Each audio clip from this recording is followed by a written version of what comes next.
It's good. Welcome, everybody, to episode number 4 of the Budo Kombat podcast. We really appreciate you guys tuning in. And we got on the call Mr. Par. What's happening, my man? It's just Par and myself today. Sorry, man, I Yep. interrupted you. Yeah. How are you Just doing? chilling, man. Yeah. Just taking in all the news, taking in all the shit that's happening. It's crazy. We got a lot of things to talk about today.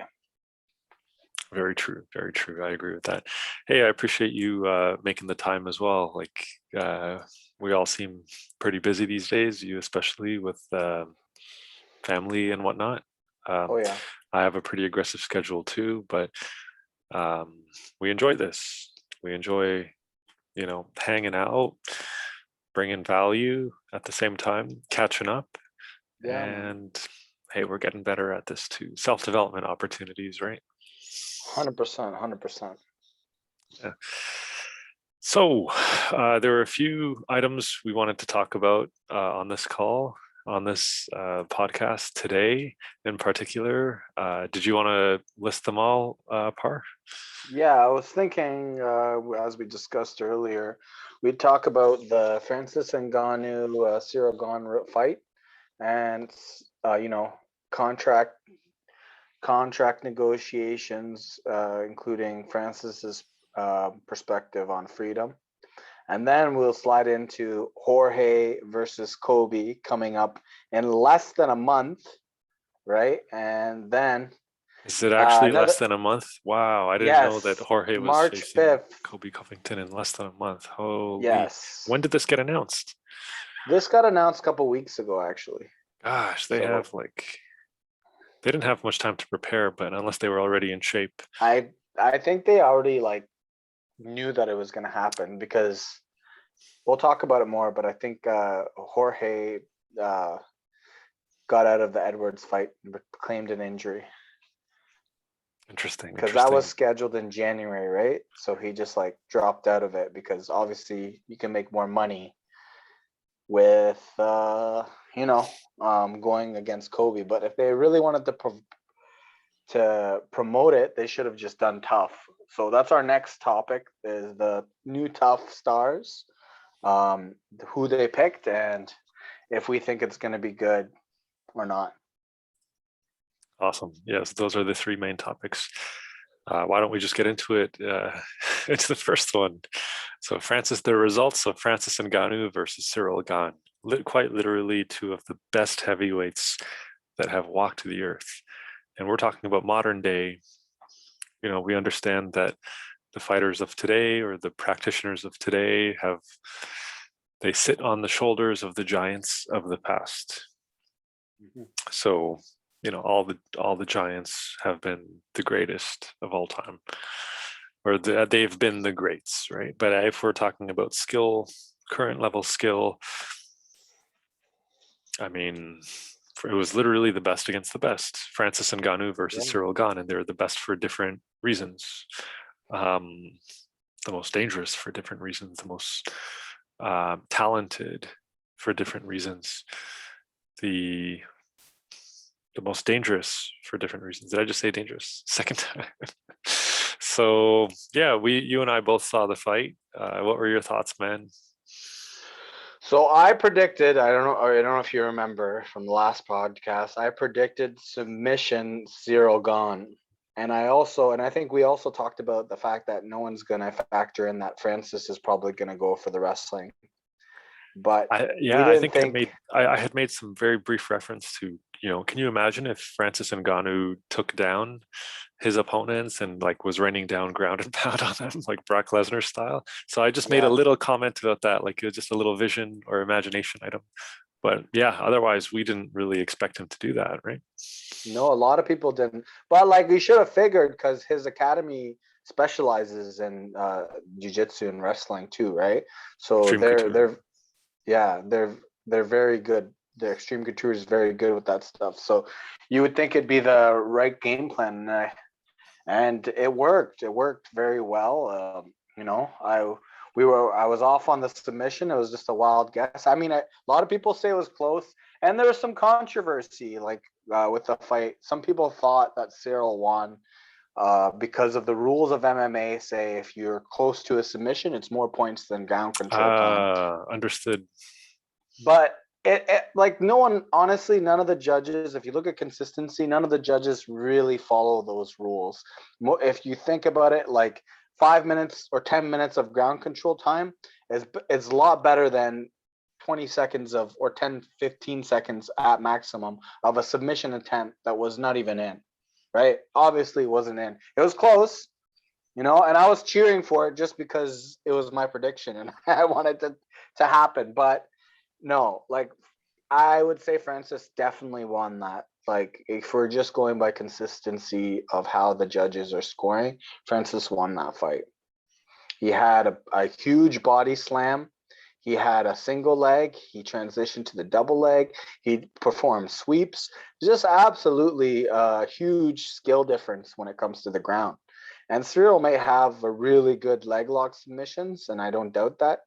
I mean, he was kind of close, and his coach said go for it. I think he looked at his coach before he went for it. So I mean, like it happens. Like he was losing the fight. A lot of people are like, well, if he didn't go for that leg lock and just went on top of him, he would have won the fight. But I don't know. I'd say he first 2 rounds it was him, and then the next two were Ngannou, right? So it's up to debate on what would have been the best course of action. But in my opinion, Francis won, and Cyril Gane's decision to go for the leg lock was also a good decision. Yeah. Gosh, yeah. Francis Ngannou going for the wrestling. Oh man, impressive. Ooh, yeah. I mean, he is a genetic specimen, right? There was a reason that I had made reference to that vision, that imagination of Francis Ngannou, the diversification of Francis Ngannou as a fighter through the improvement of his wrestling and utilization of his wrestling. I mean, with a body like that, it's crazy. Yeah, I mean, adding more variation and diversity in skills to your existing skill set can only make you a better fighter, So with that said, yeah, no, I agree. I think Francis Ngannou would have won that fight according to the judges. Sorry, go ahead. Yeah, I thought Francis Ngannou would have won that fight, regardless of Cyril going for the leg lock or not. When it went to the judges, based on the rules. But I wanted to get your thoughts on who you thought was winning the striking match, if we're talking pure striking. Oh, if it's pure striking, like Francis had some really more impactful strikes, and Cyril basically, I would say I definitely would go to Cyril, especially the first 2 rounds. He was just piecing him up. But like the last round where he was just like still piecing him up and still doing the same thing, and it's just like point fighting, it wasn't going to help him, which is why he had to go for the submission. Like he wasn't going to win off of that, right? So like, I mean, the first 2 rounds, I'd definitely say Cyril won the striking match, but then afterwards, there's a point where you realize the effectiveness is not as great. The other thing to keep in mind, and I don't know if it's like it didn't show it in the fight, but apparently Francis had a knee injury, like a torn MCL or something like that. Apparently that was the case. You got to factor that into the mobility. And we did see like traces of Francis's wrestling, which I was going to mention earlier in the Stipe fight. So, it would have been, you're absolutely right. It would have been a good prediction. In the second fight, right? When the second fight. Ngannou's wrestling improved greatly. What do you think Cyril should do next time? Sorry. Cyril, I think he's got to obviously train in a lot more in wrestling, right? And how do I say this? Offensive wrestling possibly too. So defensive and offensive. Because if I recall, I think Cyril took him down one time in round 5. Cyril, I think, has the ability to take down Francis. The thing is, like, I don't think these guys had expected each other to go for takedowns. Definitely. And Ngannou was training his offensive wrestling. Cyril probably wasn't training much wrestling at all, other than what he's typically used to. Yeah. So now, if they do fight again, they might be trained. Cyril realized he can take down Ngannou. So I these don't think that's gonna happen, Aziz. oh, in the I next think match?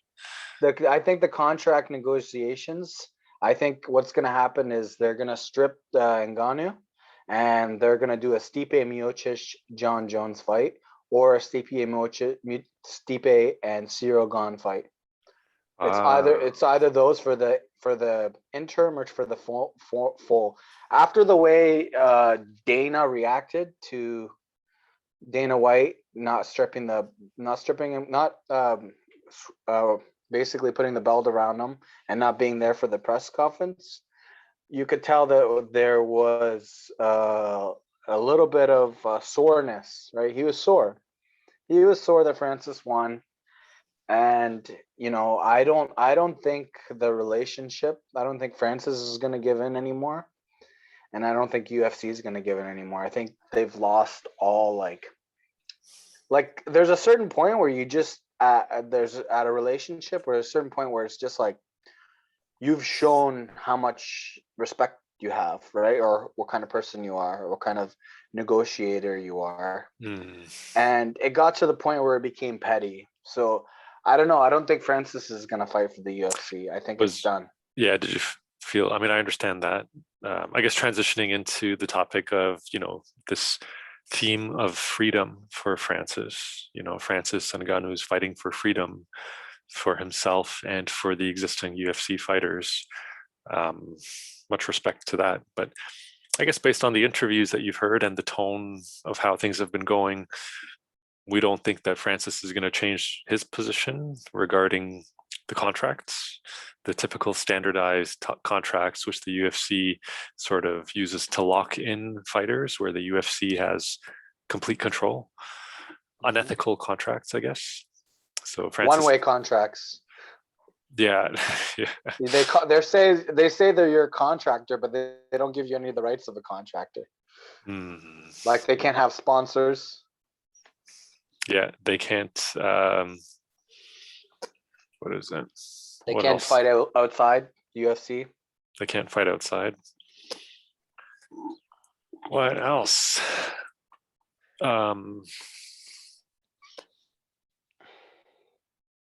They can't. I mean, the UFC, there's no timeline for them to officially have fights as well. So if the UFC wants, they can just keep delaying the contract out entirely, right, for many years.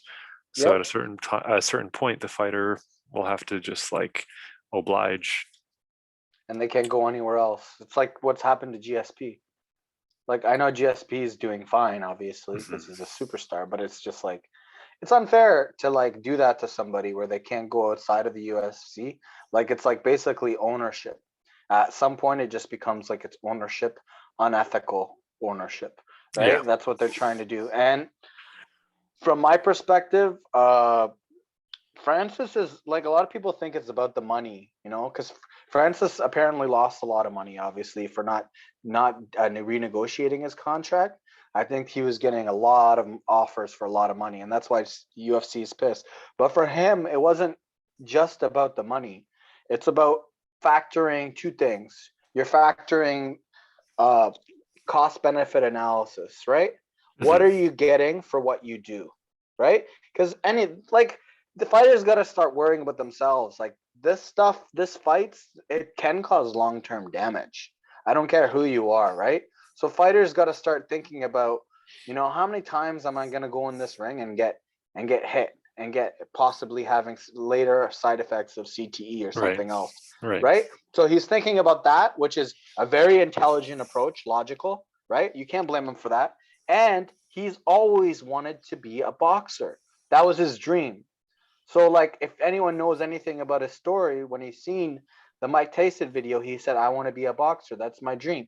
And after all he's been through, and what he's done and how he's, gone through all these challenges, why would he give up on his dream? And, why, it's not like people are bound to support his dream. But like, you know what I mean? If anyone deserves to have that opportunity, it's him. Like they gave the Connor fight. They negotiated with Connor, right? And I know that they said that was a one-time thing. And Connor's a cash cow. Let's be honest. There's a lot of legitimate reasons. After that, the sport blew up, right? Like after that Mayweather fight, the sport blew up like no tomorrow, Oh yeah. right? So I get it. I get it from the UFC's perspective. They don't want to like, uh, vend out their heavyweight champion, and if he loses, or you know what I mean, or if he, I don't know. It just doesn't. It just looks like MMA is not where you can make the money, and then all these other fighters are going to start asking, right? But mostly, I would understand Cyril's perspectives. He's following his rights. He's following the contract. So like, you can't hate him for that. Yeah. I mean, yeah, I think money, he is looking out for himself in different ways. Um, but I know he's mentioned like at this point, it's not even about the money, whereby he just wants like a more free contract. I think he recognizes that, yeah, he's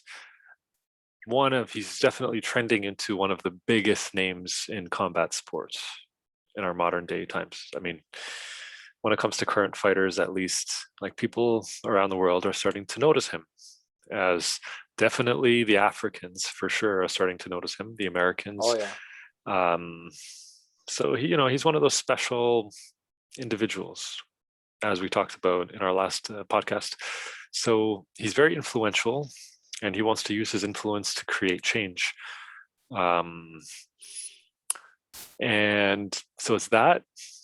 And I think he realizes there's an opportunity to make more for himself and look out for himself. So instead of just choosing one, yes, UFC, pay me a lot more money and I'll stay.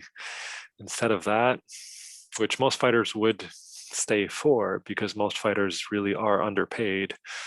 Um, most fighters would.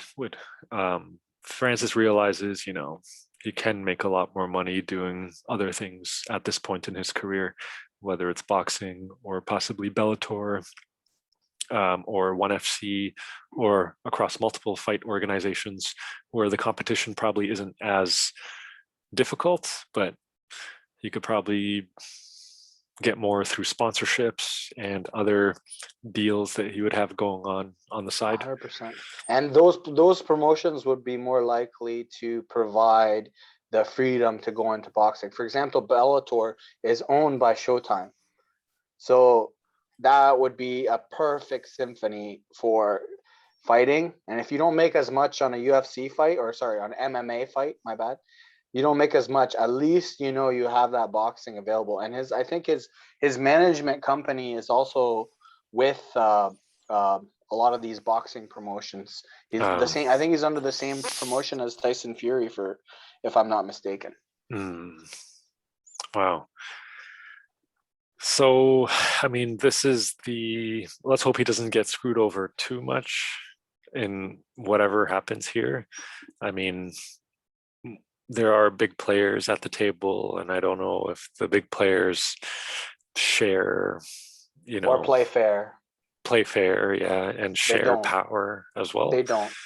So typically when people, authoritative figures, authority figures, influential figures, historically when they really look for power or search for freedom and fight for freedom, they do face lots of adversity. So I think it's a good fight. It's a good fight that Francis is fighting for not just himself, but a lot of people. So Yeah, much definitely. respect. 100%. And yeah, like a lot of people have made this fight, and he looks like right now, like I know it's not gonna be easy because they don't play fair, but right now he looks to be in the dominant position right now, especially because he won against Cyril Gane, probably the greatest heavyweight striker of all time, right? As we mentioned. and he won. And you can't take that away from him. Like, he's already won, but I think he's gonna get what he's asking for. And if he doesn't, he's just gonna they're just gonna piss off a lot of people. Yeah. And it's just bad karma. I know, like, a lot of people don't believe in karma, and it's just bad energy, right? Like, you don't want that negative energy. Like, look at, like, there's YouTubers now that are just like making fun of, like, the president of a multi-billion-dollar corporation, and people are laughing with him. Oh, are You you know what I talking mean? about Jake Paul? Yeah, like, people are actually Oh yeah, laughing yeah. with him. This fight And he for was a guy freedom. that was Yes. hated, and now he looks like a good guy Yeah. compared to that guy. So Yeah. it's like, come Because on, like, you can't take that much. Like, I don't know. Maybe they have really thick skin, but eventually you have to, like, I don't know, you'd want to seem a little reasonable, yeah. right? So that, like, I don't know, eventually it's not going to turn out right, because Yeah. you might piss off people till they actually form, like, a union. Like, Well, they've tried this before. I The know, but fighters, I the think fighters I union. think But I think if you continue with your aggressive ways, they will, like, people will wake up. yeah, well, definitely, I think it's the freedom movement, if that's what we want to call it, is the strongest it's ever been in the MMA world. I Hmm. mean, with all they're getting hit from multiple angles, be it Francis Ngannou, knowing what he's worth, knowing what the fighters are worth, um, through Jake Paul as well, hitting it from another angle. Um, I mean, it's in the establishment's best interest to continue to cap these salaries, right? Because Yeah, then, but they gotta let go of something, because if they don't let go of yeah, one thing, I feel that, like, you know, one more person, if one more star, like, start something, mhm, it could have a ripple effect. yes, no, Like, absolutely, yeah. I mean, I'm all on side for virtue and doing the right thing, and I think Francis is doing the right thing. And as much as I don't like Jake Paul, well, I still think he's doing the right thing here. But yeah, I mean, George St. Pierre talks about this a lot. George St. Pierre was part of the initial movement, that the union that they tried to set up maybe like 6, 7 years ago. You should look into it. Like, Randy Couture was on side, GSP was on side, the old Bellator president was on side. Um, Bjorn Rebney was his name, and I think it fell apart because just like politics, they all really I weren't on the same page. I don't think GSP. I think Bjorn Rebney maybe was not the best person to manage that union. But sorry, what were you saying? I think the biggest thing why it hasn't happened so far is just because, like, MMA is, in a sense, a selfish sport. It's not a team sport, right?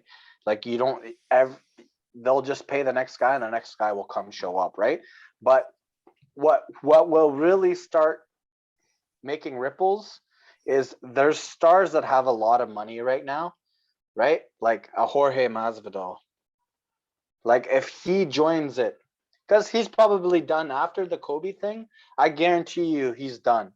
I don't see him fighting again. And he's already made his money. He won't give a shit about the UFC. There's a possibility of someone like him joining, or, you know what I mean? Like, they're that's what they got to watch out for, because if they have like 3 4 big stars that just do it, it will have an effect. It may not be like, as it may not be as strong as effect as, like, a strike, because you'll still have people coming and replacing, but it will make an impact. Yeah, yeah. I mean, they are the product in the end, right? The Yeah. fighters are the product, so they really should be taken care of, and they don't get enough of the revenue stream at the moment. So I just wonder how much of the competition does the UFC also own for them to sort of own the market. Now, there's no way, it's not easy to really find that out, because I guess they would have different investment groups behind the scenes that would have certain interests, but it only makes sense to manage. It only makes sense to like own the competition as well, and just create a different niche, you know, uh, income model on the niche side, that would cater to the fighters in a different way, but you still own them. So I Mhm. just wonder, like, how much of the competition does the UFC actually own, and is it just an illusion that you know that there are other places that these fighters could go to make money, and maybe it's a conglomerate of the UFC and Strikeforce and Bellator and ONE FC, and they already got Fight Pass, which they have deals with other fight organizations. Well, they Um, definitely work together. They definitely have to, right? oh, do Like, they have to like, work together? well, like, think about it. Like, for example, if one of these promotions wants someone to rise their promotion, right? They're gonna have to make nice with Dana, right? They're gonna have to like be nice with Dana so that he can release a certain fighter, and then they can sign that person. Like for example, Jeremy Stevens, he just signed with PFL, right? And like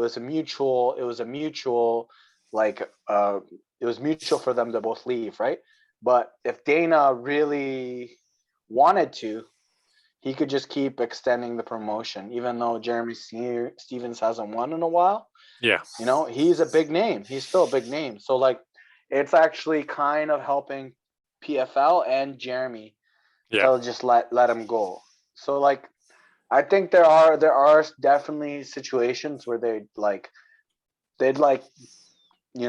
indirectly or directly deal with each other. It doesn't. I don't know the specifics. Maybe they just had a mutual talk with Jeremy and PFL or any of these other organizations wasn't involved. But we know that Chandler's from Bellator, right? So yeah. they But it had to was, have a talk with him.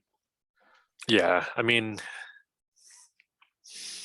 maybe like they look at the bottom line in those instances and they say, yeah, this, let's get rid of Demetrius. They do trades now, apparently. So Yeah. the UFC trades Demetrius Johnson over for who was it? Some Japanese fighter, was it not?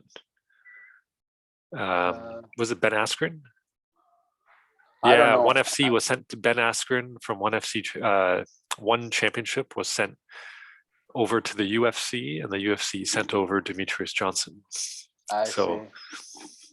yeah, I don't know if, yeah, I mean, they definitely got to play together, whether in the back in the back end they are actually the same entity, they're part of the same conglomerate, and they look at the numbers and they make the decisions in the background themselves, and they give the illusion that they are different entities altogether. But Definitely possible. I wouldn't be I mean, surprised. a lot of fighters have indicated that the UFC has monopolized MMA, and it's not that the sport of MMA is growing.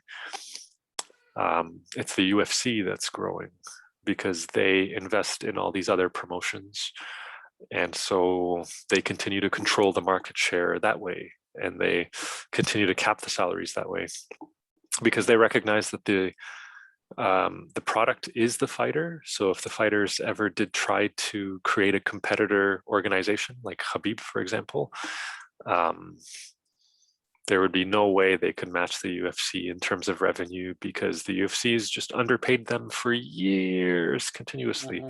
And the UFC has just been pocketing 90% of the income and just Oh continuing yeah. to reinvest in themselves to continue to take over the competition Oh yeah. continuously. So I'm sure there is a way. I mean, but I mean, this is sort of a popular underground topic that a lot of fighters, that several fighters talk about, and John Fitch being one of them. You can look into that. That Hmm. he claims MMA, the sport of MMA, is not growing; it's the UFC that's growing, because the UFC has their hands in the whole sport of MMA to the point where they've monopolized it.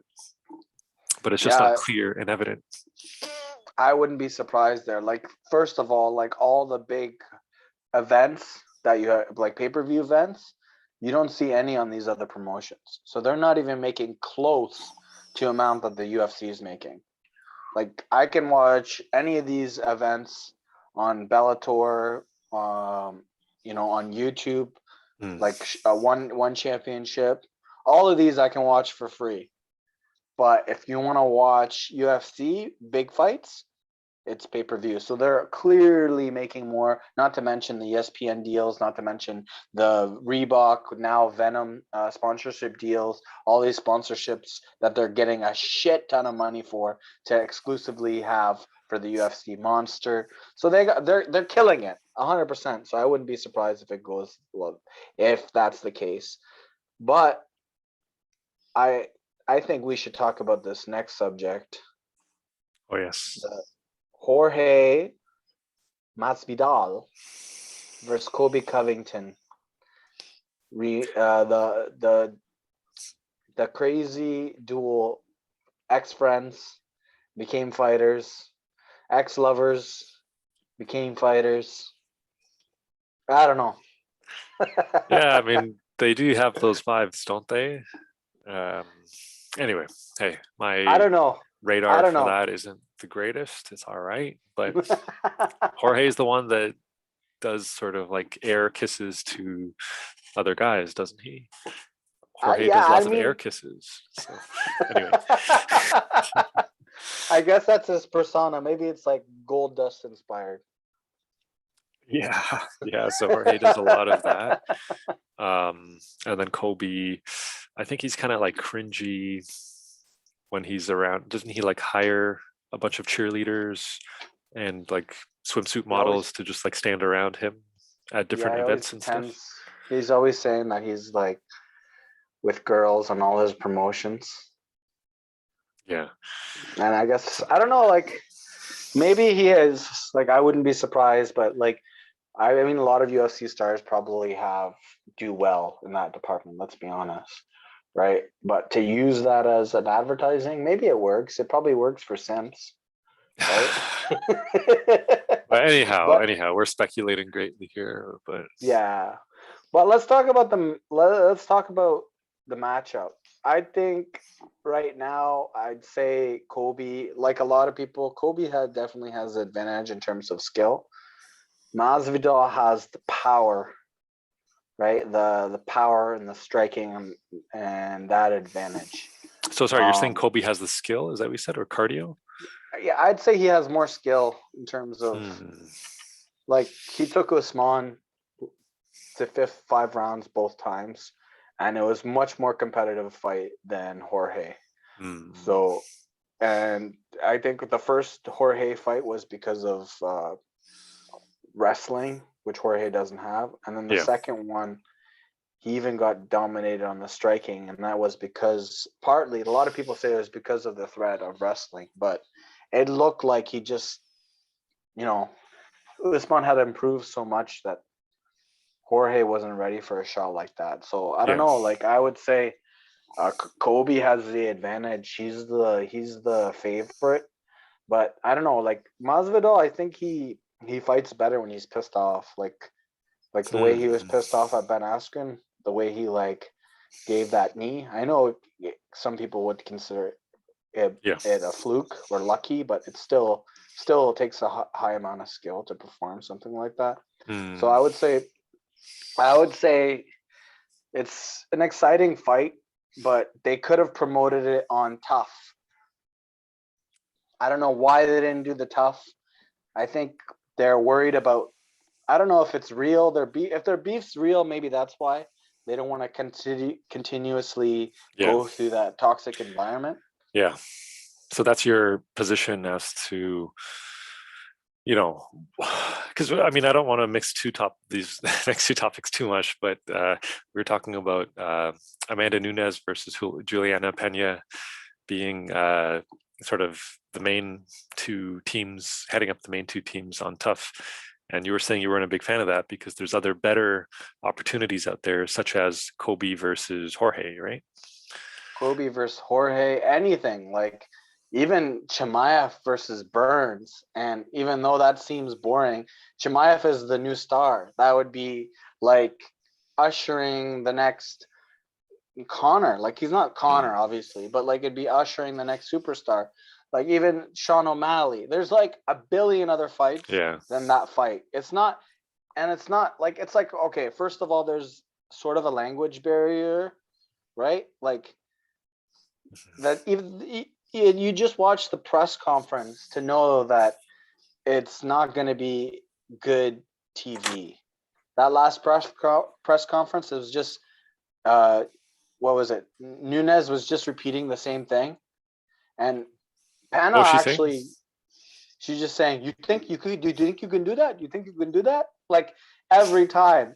And Penna, I actually like Juliana Penna. I think she freaking called it and she did it, which was amazing. Like I respect what she did. Like she talked the talk and walked the walk, and I think she's freaking cool as shit. But I just don't think Amanda Nunes is a good trash talking partner. Mm, Like it's just yeah. gonna be stupid. It's just gonna be like, and the other thing is, I'm sorry to say this. I know it might sound biased, but like a lot of they're gonna be training. Apparently, they're gonna be training men, right? Oh, is And that right? yeah, and I don't know. Interesting. I'll definitely say there's a skill, there's a physical difference, Hmm. and it doesn't make any friggin' sense. Sorry, Interesting. Interesting. and I don't know. It's not the best fight to introduce to for women's MMA. I know they want to get women's MMA going and more hype to it. It's just not the best opponents. It's horrible. There's so many other matchups. I'm convinced. Even the last one, Brian Ortega versus Volkanovski, that was cringe as fuck. Like they're not doing themselves the show any favors. No one's gonna want to watch Yeah. it. I don't think anyone watched that. Yeah. I mean, there might be many considerations for, getting fighters on the show. Like some fighters, getting them to coach it, like technically may make sense and maybe more entertaining, but because of the other considerations and factors, for example, maybe they didn't put Jorge and Colby on because because like they didn't want to do that. They didn't want to commit to it. Maybe they were busy with other stuff. Or there were other those fighters already booked for fights. Now, if there weren't other good fights happening, or if there weren't other good like candidates for the Ultimate Fighter, because like both fighters would have to be interested, and timelines and schedules would have to line up, and all that stuff. It's not And easy. I agree. yeah, but with that said, I think like Amanda Nunes, who is the GOAT, the female GOAT, would be pretty. I know her personality isn't the best, but she's still like the female GOAT in combat sports, right? And in that sense, I think it would be pretty cool to have the female GOAT as a coach on the Ultimate Fighter. And then, you know, I could you got, understand that. yeah, you got Juliana Pena who dethroned the female GOAT. So yeah, but I am curious. I mean, there are always like so many good opportunities for this, for so many good scenarios, so many good options, to have certain fighter coach, um, series on the Ultimate Fighter. I think it'll always be like that. But yeah, I don't know if these two are the most colorful characters. I agree That's with the that. thing. Yeah, and it's news to me that these two female fighters will be coaching men as well. Um, I don't think has that ever happened in the history of combat sports. I know there are like female coaches, female instructors. Definitely, I've seen some. I know there's a few on Instagram. So I don't know if this is a new thing where you have female instructors. I mean, hey, I've had female senseis before, for sure. Um, but when it comes to actual fight preparation, okay, hold on. This is something I really have to talk about. I really have to think Okay. about here because, like, they may be more technically skilled than some of the up and comer. No, That's it's not possible. always. It's not always up and comers that are on these Ultimate Fighter series. Actually, sometimes they are up and comers, where it makes sense to have a female, technical, Coach. knowledgeable coach. who has a lot more experience and a lot more fight experience. Sometimes it makes sense, right? But what if that fighter on the Ultimate Fighter, the participant, what if he already has a lot of experience? And That's the obviously thing. his competition has been better than the female instructor's competition, right? Hmm. I mean, There's really, the there's a competition for strength, guys, the competition in general and the skill in general for guys versus girls is different, I would say. So a 100%. lot of these guys that aren't in the UFC are still considered better, knowledgeable, more skilled than the female fighters. That could be stated as well. But there's always something you can learn from everyone at the same time. Oh, definitely. And that's not the biggest issue for me. I mean, it is a factor. This is why we're discussing it, Yeah. but it's not the biggest thing. Like my biggest thing is like, like people actually want to watch tough. People want to watch it, Mhm. right? And it's like, like to the fans, you're not really doing them a service without finding like the best hosts. And I don't Yes. know if it's like a lot of it is like the money thing, right?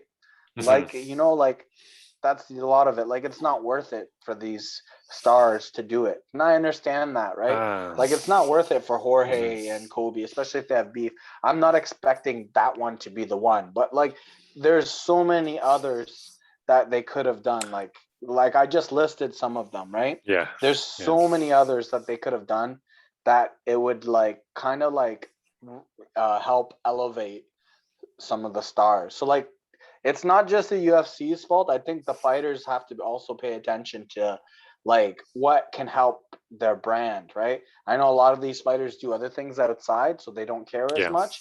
But like for people that like are not like they're not stars, they should or they're starting to be stars and they want to use this platform, it will help. So like I think it's like Yeah. both of them that have to like think about it differently. Yeah. And it's mostly Absolutely. for the fans. Absolutely. Yeah. I mean, this could be another one of those like elements of scarcity that the UFC would use against their own inventory, against their own fighter base, where they say, yeah, well, we asked you if you were interested, but you said you would think about it. You should have let us know sooner because now Amanda and Juliana have agreed to it.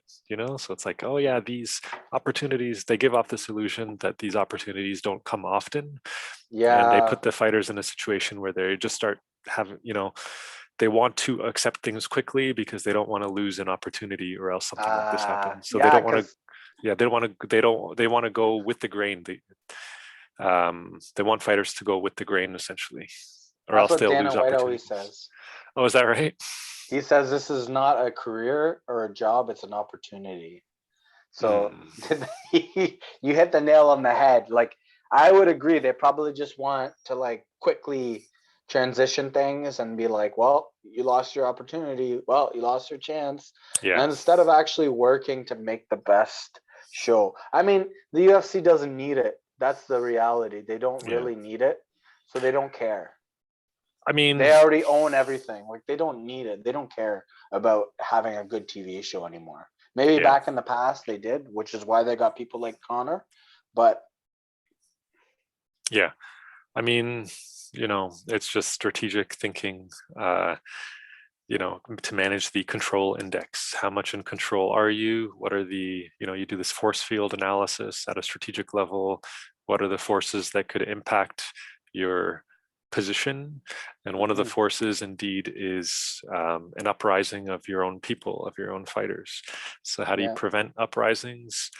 You just continue to reframe things for them, to them. You continue to reframe. So um, yeah, so they just want to manage in their own control index. This is another viewpoint. They want to maintain control, and they do that by using these tactics of scarcity amongst their own well, fighters.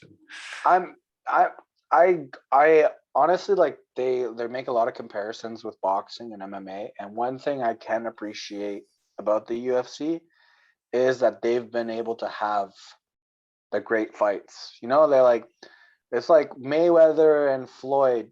I mean, sorry, Pacquiao and Mayweather. They didn't fight in each other's when they're in their primes. That would never happen in MMA or UFC. So I give UFC credit for that, and maybe that's a system that they've used to make sure that continues to happen. But essentially, there has to be a point where there is some evolution, or it just becomes like a ironic self-fulfilling prophecy. Yeah. Yeah, generally I agree with that, but I don't know. I still feel like the UFC has dropped the ball on us several times with like, oh, if you're difficult to work with, then, sorry, you're not going to get any fights. Like the whole Nick Diaz Yeah. situations and stuff, like they Oh labeled him as yeah, difficult to definitely. work with. But but yeah, no, I really like this topic, that's for sure. This topic of strategic thinking. How do you, in order to like navigate this environment, and navigate this dynamic and analyze it, we need to think like rulers, right? We can think of the UFC as Exactly. rulers of a very growing market. So how do rulers think? And then how do how do the fighters combat that to make things more fair? And sometimes, not to go all into this, but business is business, right? Oh You yeah. just, you got really smart people at the top of these businesses that know how to um, stay there, know how to uh, take Yeah. know how to manage the control index, to control more and more of the market share, grow the market share, maintain the market share. And But like, yeah. I agree. But the other thing we have to get into perspective is when the UFC first started, they weren't really making money, right? Like any business. For first little while, they weren't doing too well, right? So they've used that model, right, to be able to survive. And it's like at a certain point, you have to realize you're not in survival mode anymore, Mm, right? And I know business is business, money is money, you know what I mean? yeah. Control is control. But my thinking is it's not leaning in your favor right now. That's my thinking, right? So you have to, like, I know they've evolved, and I think fighters will continue to get paid more, but there's a certain thing, like at least offer health benefits. Yeah, and that's one of the things I think Francis was fighting for too. Yeah, like come on. And Yeah, what is the reason for insurance that? company, every company has it. You don't have that many employees. All these big companies have way more employees, and they have health benefits. Yeah. Oh, absolutely. And I guess the UFC has the best lawyers probably as well, and the best, the most stacked agreements that they make everyone sign. But maybe they don't want to open up that can of worms, because if some fighters have really been damaged, That that maybe might, that's what they're concerned about, right? yeah, Getting sued and all that, right? But yeah, or just them shoving out more money ongoing as part of the health benefits because the damages were caused by the UFC or fighting in the UFC, participating in the UFC. So I don't know how these health benefit models work personally, I don't but either. probably has something to do with that, where if they say, yes, okay, they open the crack a little bit to some income going to them, it might like expand a lot more. It might be a cascading effect, right? Yes, But I exactly. mean, I don't know, like, But the right thing is definitely the right thing too. I know business is business. I don't always agree with it. This whole super dense materialistic world, it's not a world of virtue when we try to chase purely materials, which is what a lot of businesses do, right? That's the main goal at all, what do you call it? To any extent necessary, they will continue to chase it down, pending minus, you know, according to the law, right? They would adhere yeah, to the law and human rights and morals and all that. But even within that, There's a lot of shady business, I'm sure, but yeah, business is business, but virtue is also virtue, right? Doing the right thing is also doing the right Yeah, thing. I mean, we are in a changing world, regardless of what people think. We are in a changing world where, you know, I I mean, a lot of people argue that like we may be more sensitive to things. We may be more sensitive about what people say. Maybe more sensitive about you know um, you know leftarianism. How do I call it? I don't even want to call it leftism because that's also a division mechanism in itself. But we're more sensitive to those things. So I mean, why wouldn't we not only be concerned about what people say, but more concerned about how people are treated? How people are, you know, how to resolve things that are unfair. So you'll see a lot of backlash because a certain person said something in the past, or said something previously and it was online and they get so much backlash. But it's like, what about all the things that are going wrong in the world by these conglomerates? How come nobody's thinking and talking about that, right? Like, I eventually think that I'm hopeful that it will cascade to that. Oh, yes, an awakening of sorts, right? Yeah, I mean, I think if people are overreacting to words, I would say that you got to also overreact to actions. Hmm. Yeah, absolutely. You're absolutely right. Gosh, there's a science to this, isn't it? There's a science to sort of influencing the masses by, um, or not really influencing the masses, but yeah, I guess that's like, how else does it happen on its own? Yeah, I mean, um, it's all based on what we're talking about the collective right now, the collective conscience, right? Mm. How is the collective conscience influenced? Now, there are common themes, I would say, common consistent themes that would have to be used to influence the masses. Um, and we see this in advertising often. Us individually, as an individual, we may not get as influenced by every single advertisement out there, but we know that a single advertisement, when it touches a lot of eyes, there is still some influence there. Well, So definitely, that's why they do it. yeah. So symbols and signs in this sense can rule the world, Yeah. um, and yeah, I know we've transgressed a little bit, but going from the UFC and freedom contracts, to outside of the UFC as well. But I would love to talk about this one further, that's for sure. I Oh like yeah. talking about the political sciences, right? This is Oh another, yeah.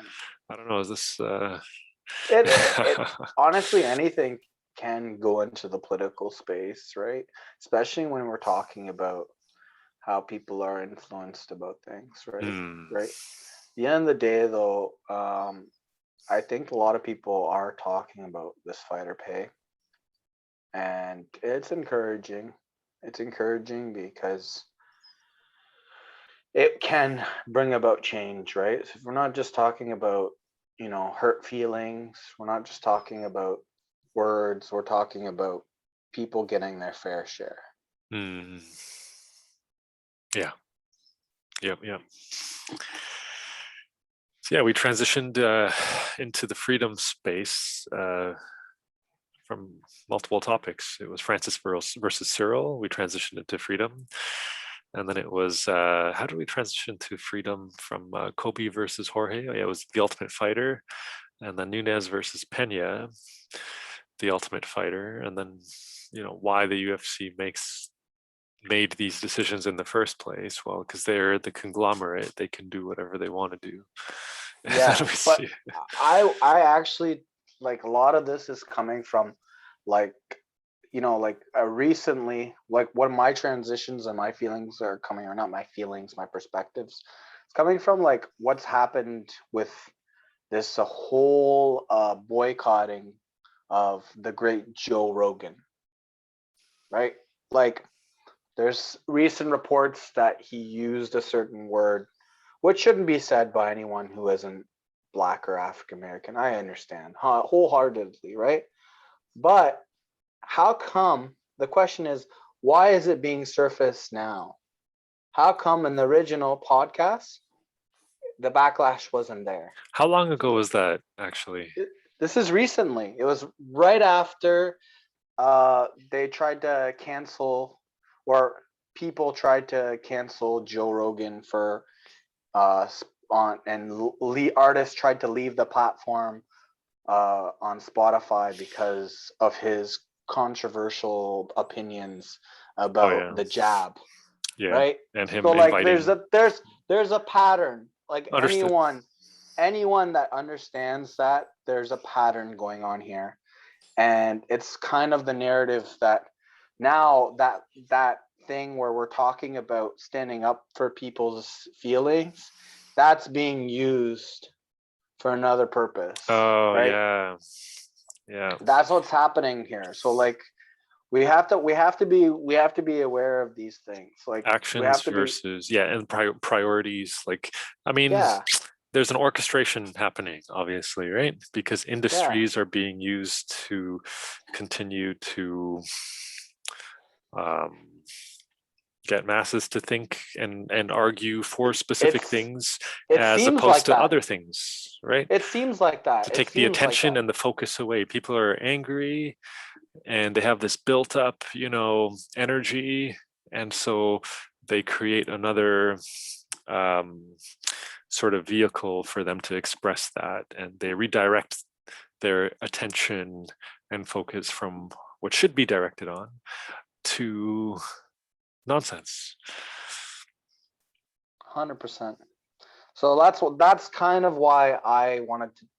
That's why what I've been feeling or what I've been seeing. So I wanted to transition to that. Uh, I agree.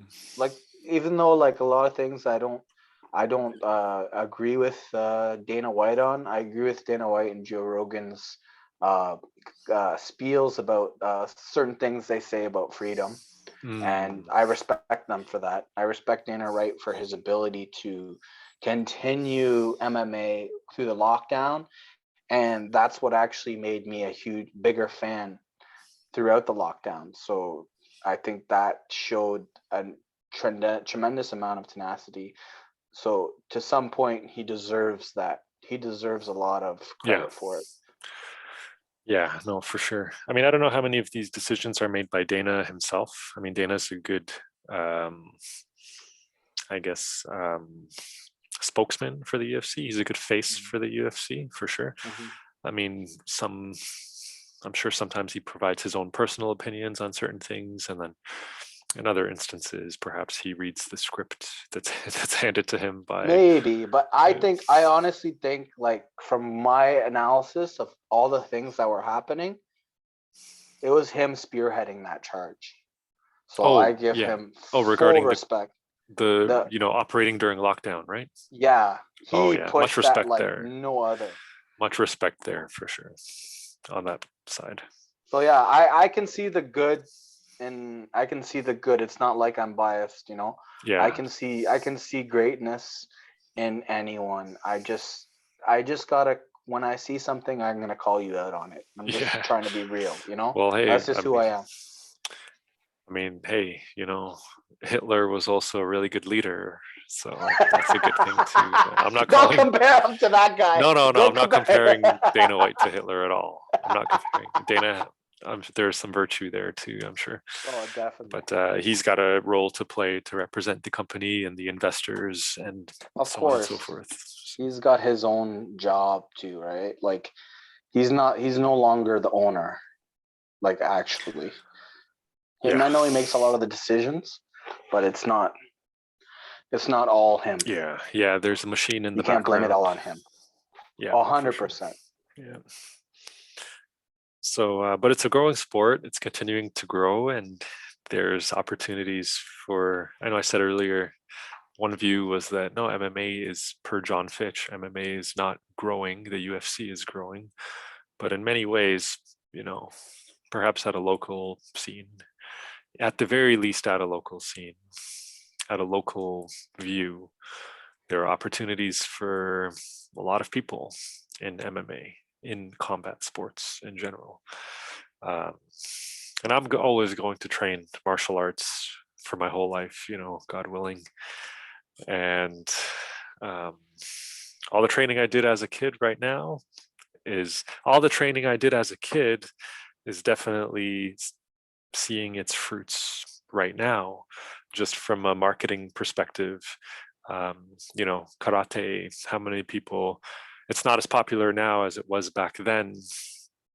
I mean, a lot of karate and other like just general physical sports, physical activities and exercises, collaborative physical stuff is being canceled right now too. Like a lot of Oh yeah. parents, how even like recreational parks, they're being like dummy proofed, baby Oh proof. The yeah. parks of today are not the same as the recreational parks of yesterday because parents have gotten really soft on their kids these days, right? So now the governments need to um, dummy proof the parks to make sure no one gets hurt from a Lawsuits. slide or whatever.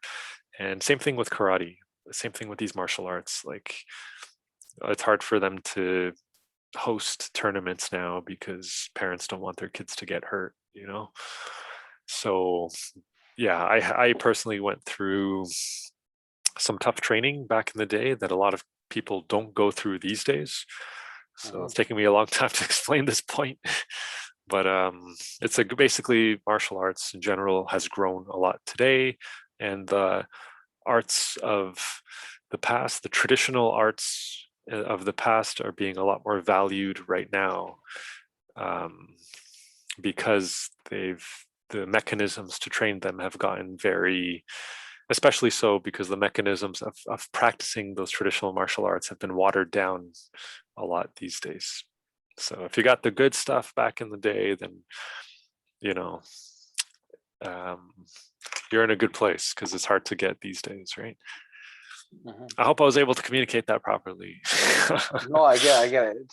It's like a trade-off between the fundamentals and the traditional ways of doing things, and basically trying to understand that you still need some of those to get to a certain point. So if we soften it up, and it doesn't just go with martial arts. It goes with learning, it goes with competition, it goes with a lot of things where Mm. society is evolving, and we're not really seeing the bigger picture.